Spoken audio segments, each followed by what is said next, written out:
فوزیہ اور ذکیہ کی جان حلق میں آ گئی ہے جب سے ان دونوں کو یہ معلوم ہوا ہے کہ شباب یہ جانتی ہے کہ کتنی بے دردی سے انہوں نے نہال کا قتل کیا تھا اور کتنی بے رحمی سے اس کا خون کرنے کے بعد اس سے قبر میں اتارا تھا۔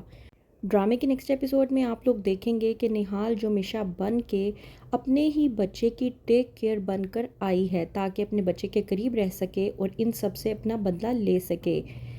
کام والی جب لے کر جاتی ہے میشا کو تو وہ بتاتی ہے کہ یہ آپ کا روم ہے اور یہ نہال بابا کا روم ہے اور اس کمرے میں شباب بیبی کی اجازت کے بغیر کسی کو بھی جانے کی اجازت نہیں ہے۔ نہال جو دل میں سوچتی ہے کہ یہ میرا بچہ ہے اور اپنے بچے سے ملنے کے لیے مجھے کسی کی اجازت کی ضرورت نہیں ہے۔ وہیں پر نہال جو کہ میشا بن کر آئی ہے سب سے پہلے وہ شباب کا دل جیت لیتی ہے تاکہ وہ شباب کو اپنے کنٹرول میں کر سکے اور جو اس کا دل چاہے وہ کر سکے اور اپنے بچے کے قریب کسی بھی صورت میں رہ سکے۔ شباب کو جب معلوم ہوتا ہے کہ اس کے بچے کے کمرے میں کوئی گیا تھا تو وہ چیختی چلاتی پکارتی ہوئی نیچے آتی ہے اور فوزیہ اور ذکیہ کو آ کر کہتی ہے کہ کس کی اتنی جرت ہوئی جو میری اجازت کے بغیر میرے بیٹے کے کمرے میں گیا اور میرے بیٹے کو ہاتھ بھی لگایا۔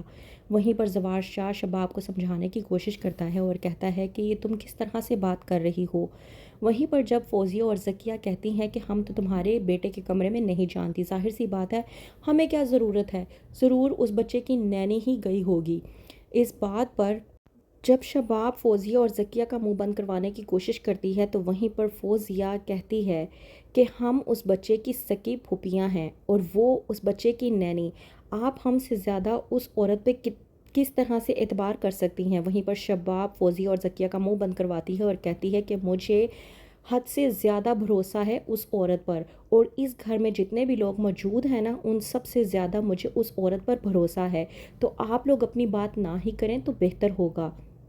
یہ بات فوزیہ سے برداشت نہیں ہوتی اور وہ سیدھا میشا کے پاس جاتی ہے اور جا کر کہتی ہے کہ تم تیاری کر لو، بہت جلد تم اس گھر سے چلی جاؤ گی، تمہارا پتہ تو میں کٹواؤں گی، اب تم اس گھر میں مزید نہیں رہو گی۔ میشا جو کہ کہتی ہے فوزیہ سے کہ دیکھتے ہیں وقت کس پر بھاری پڑتا ہے، وقت کے مطابق کس کا پلڑا بھاری ہوگا اور کیا ہوگا، اور میں بھی دیکھتی ہوں کہ مجھے اس گھر سے کون نکلواتا ہے۔ فوزیہ میشا کی بات سننے کے بعد حیران و پریشان ہو جاتی ہے اور سوچ میں پڑ جاتی ہے کہ یہ آخرکار مجھ سے کس طریقے سے بات کر رہی ہے۔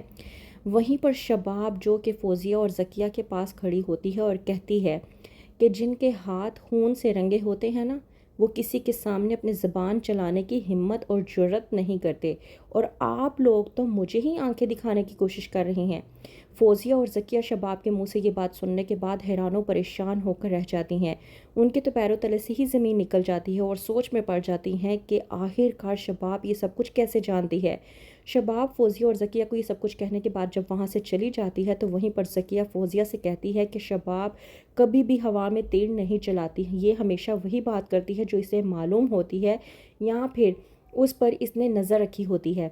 مجھے لگتا ہے کہ یہ نہال کے متعلق جو کچھ بھی بات ہے بہت اچھے طریقے سے جانتی ہے، اور اگر ایسا ہوا تو یہ ہمارے ساتھ کیا کچھ کرے گی اس کے بارے میں تو ہم لوگ سوچ بھی نہیں سکتے۔ یہ بات سوچ سوچ کر فوزیہ اور ذکیہ پریشان ہو رہی ہوتی ہیں اور سوچتی ہیں کہ اب آخرکار ہمیں شباب کو کسی ٹھکانے لگانا ہوگا۔